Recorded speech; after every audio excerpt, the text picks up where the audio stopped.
Hello बच्चों। तो कैसे हो आप सब? एक बार फिर से स्वागत है। Once again we are going to review और complete analysis of pre board question paper. जैसा कि आपको दिख रहा है, आप देख सकते हो, ये आर्य विद्या मंदिर ग्रुप ऑफ स्कूल का है और ये फरवरी का पेपर है। क्लियर? देखते हैं। इंस्ट्रक्शन सारा आपको पता है, आपको मालूम है टाइम कितना है, आपको मालूम है टोटल मार्क्स कितना है, ये सारी चीज़ें आपको पता है। अगेन वही, सेक्शन ए में 40 मार्क्स है, आपको कंप्लीट अटेंड करना है। सेक्शन बी में आपके पास में सॉरी, सेक्शन ए में यहाँ पे बताया गया 14 मार्क्स है। अब क्वेश्चन के हिसाब से तो ये पता चल रहा है, लेकिन अब देखते हैं क्या है। यहाँ पे सेक्शन ए के बगल में लिखा हुआ 40 मार्क्स है, पर देखते हैं जो भी है। बोला गया है सारे क्वेश्चन अटैम्प्ट करने हैं इससे। क्वेश्चन देखिए, calculate the coordinate of the point P which divide the line segment A B in the ratio. इतना काफ़ी आसान है, हालांकि इस क्वेश्चन को सेक्शन ए में नहीं रहना चाहिए था, ठीक है, क्योंकि ये 10 क्वेश्चन एक नंबर के हैं और ये क्वेश्चन स्टेटमेंट वाइज बनना है। क्लियर? पर एक नंबर के जो क्वेश्चन होंगे उनको स्टेटमेंट वाइज आप बनाओ नहीं बनाओ ज़्यादा फर्क नहीं पड़ता है, आप सीधा भी आंसर निकाल सकते हो, इसलिए डोंट वरी। ओके, नेक्स्ट दे रखा है, देखो कहा गया आपको एक्स का वैल्यू निकालना है। ये टेंजेंट है, ये टेंजेंट है, तो रेडियस के साथ इसका 90 होगा, ये 25 है, यहाँ का एंगल निकल जाएगा, ये वाला निकल जाएगा, ये आप सीधा ये वाला एक्स का वैल्यू निकाल सकते हो। इन दोनों के सम के बराबर हो जाएगा क्योंकि एक्सटर्नल एंगल है। क्लियर? ये तो काफ़ी आसान था।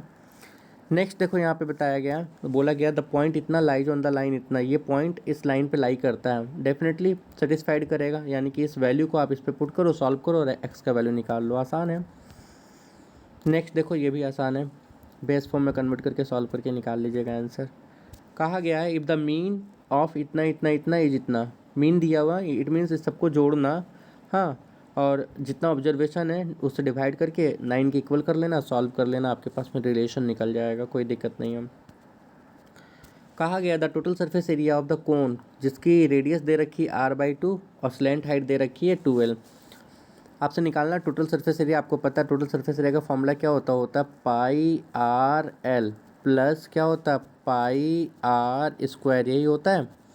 अब दोनों में कॉमन लेके सॉल्व कीजिएगा इसको। क्लियर? पाई आर कॉमन आ जाएगा। नेक्स्ट देखो, if a letter is chosen as the random from the letter of English alphabet then the probability that it is the letter of the word Delhi is. अब इस question का मतलब दोबारा समझो। If a letter is chosen at random from the letters of English alphabet then the probability that it is a letter of the word Delhi is.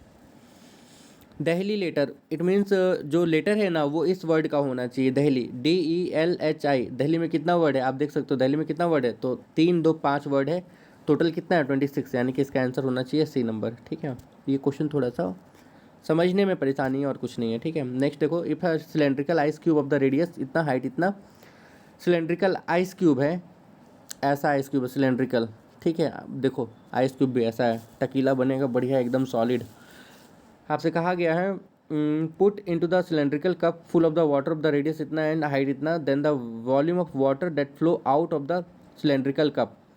कितना volume बाहर निकलेगा, दोनों का वॉल्यूम अलग अलग निकालो, दोनों को माइनस कर लेना, उतना वॉल्यूम बाहर निकलेगा। सिंपल सी बात है, मतलब इसको आप डालोगे एक कप में, ठीक है, सिलेंड्रिकल कप में जिसकी रेडियस इतनी है और हाइट इतनी दे रखी है। क्लियर? तो पानी भाई इस कप का वॉल्यूम ज़्यादा हो जाएगा, कितना ज़्यादा होगा, कितना ज़्यादा होगा वो चीज़ आपको बताया गया है। यहाँ पे क्या करना पता है, माइनस कर लीजिएगा।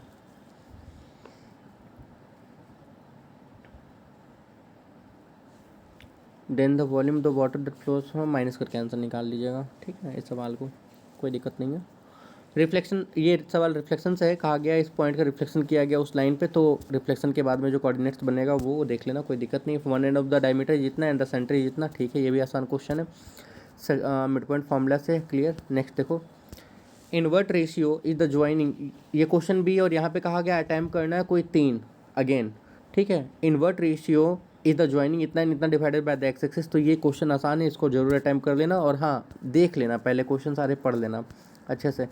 जैसे ये भी बहुत आसान है, आपसे अब BDC ये निकालना है, ये तो निकल गया, ये सेंटर पे यहाँ पे 70 होगा, उसका आधा यहाँ पे निकल जाएगा 35। आसान है स्टेटमेंट, आप देखोगे।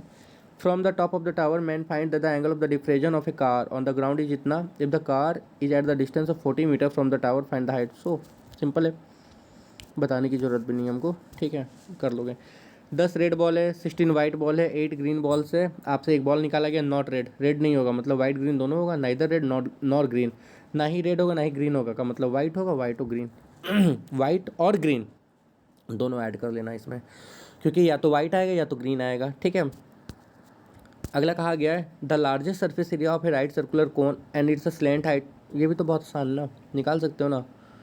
कोन का सरफेस एरिया ये दे रखा है, lateral surface area and the slant height इतना, फाइंड द रेडियस आपको निकालना है, सो सिंपल है, निकल जाएगा। ये तो फॉर्मूला आपको पता है, पीटी का स्क्वायर, देखो यहाँ पे लिखा हुआ भी है, इस बच्चे ने जिसने क्वेश्चन भेजा है इन्होंने लिखा हुआ भी, पीटी का स्क्वायर इक्वल टू क्या होता है, P A into P B. Good, solve भी करके आए हैं इसको। 3 नंबर देखो, find the equation of the line, इस पॉइंट से पास कर रहा है और इसके परपेंडिकुलर है, तो यहाँ से स्लोप निकल जाएगा और उस लाइन का स्लोप नेगेटिव इन्वर्स होगा, सॉल्व कीजिएगा, निकालिएगा। ये क्वेश्चन कई एक बार हम लोग प्रैक्टिस कर चुके हैं, बताने की जरूरत नहीं है, बेस फॉर्म में कन्वर्ट कीजिएगा, सॉल्व कीजिएगा, आ जाएगा। Two unbiased coin, unbiased coin का मतलब होता है जिसमें हम डिफ्रेंशिएट ना करें। Coin are tossed simultaneously, find the probability at least one head no head. कितनी बार बनाए हो, बताने की क्या ज़रूरत है, इसके बाद भी क्वेश्चन हम लोग देख रहे हैं तो देख लो, क्वेश्चन देखना बहुत ज़रूरी है। आपसे कहा गया फाइंड द एक्स का वैल्यू आपको निकालना है। अच्छा, साइक्लिक क्वाड्रेटिल ये 120, ये आ गया 60, क्योंकि ये डायमीटर ये 90 होगा, यहाँ से इसको सॉल्व करके निकाल लोगे। ये ग्राफ का क्वेश्चन है, आप इसको कर लोगे प्लॉट करके। प्लॉट द पॉइंट इतना, reflect A and B in the origin to get the image. अच्छा, फिर आपको उसका ज्योमेट्रिकल फिगर का नाम बताना है। The volume of metallic cylinder is इतना, इफ द लेंथ ऑफ इतना, एक्सटर्नल फाइंड द थिकनेस आपको निकालनी है, निकल जाएगा, ये भी कोई दिक्कत नहीं है।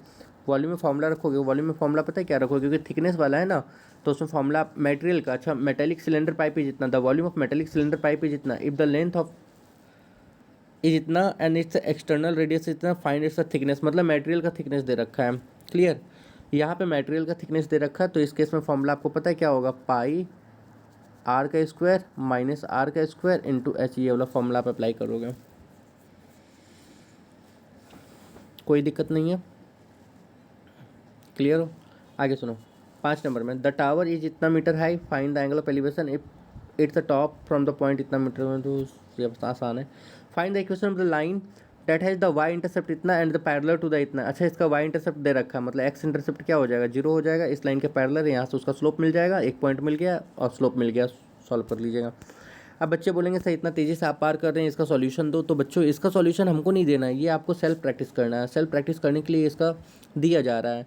इसमें से अगर कुछ ऐसा लगेगा कि जो कि हाँ मुश्किल है, जो कि हार्ड है, जो नहीं आएगा वो हम पहले बता देंगे, पर अगर कुछ ऐसा लगेगा जो हमको बताना है तो वो हम आपको बता देंगे, टेंशन मत लो। देखो circus tent is cylindrical up to the height of the इतना एंड कोनिकल कैविटी, मतलब ऐसा टेंट आपको दे रखा है, ठीक है। अब आपसे जो जो मांगा गया आप निकाल लो। Find the total canvas used in the making, मतलब इसका सी एस है, इसका सी एस है, सॉल्व कर लीजिएगा, आसान है। नेक्स्ट यहाँ से कहा गया ड्रॉ द हिस्टोग्राम, आपको हिस्टोग्राम बनाना है, उससे क्या करना है, मोड निकाल लेना है, काफ़ी सिंपल है। नेक्स्ट नंबर देखो, प्रूफ करना है सेक स्क्वायर -1, अच्छा ये भी तो आसान ही है ना। यहाँ पे क्या होगा पता है, सेक स्क्वायर से टेन स्क्वायर मिल जाएगा, कॉस स्क्वायर से कॉट स्क्वायर मिल जाएगा, दोनों एक दूसरे का उल्टा होता है, कट कुट के 1 आ जाएगा। देखो यहाँ पे क्या निकालना है, ए निकालना है, ये आपका हो गया एफ, ये आपका हो गया एक्स, एफ एक्स वाला फॉर्मूला इस्तेमाल कीजिएगा क्योंकि यहाँ पे आपको मीन दे रखी है, ठीक है। The slant height and the base diameter of the conical tomb, इस तरह का टॉम्ब है, R25 and find the cost of the white washing the curve surface area. Question तो आसान है, मतलब ये जिनके पेपर में भी आया है ना, ये वाला सॉल्व कर दिए, जिनके पेपर में भी ये क्वेश्चन आया, ये काफ़ी इजी है, इसमें ज़्यादा टाइम बिल्कुल भी नहीं लगना चाहिए, ये क्वेश्चन आप देख सकते हो। क्लियर, और अगर हाँ मुझसे कहीं पे मिस्टेक हुई होगी तो आप उसको करेक्ट जरूर कर लेना, ठीक है बच्चों। मिलते हैं किसी अगले प्री बोर्ड के एनालिसिस में। सही में ये क्वेश्चन बहुत ईजी है, नो डाउट। ओके, तब तक के लिए all the best, have a good day, अपना अपना ख्याल रखें और अच्छे से तैयारी करते रहें।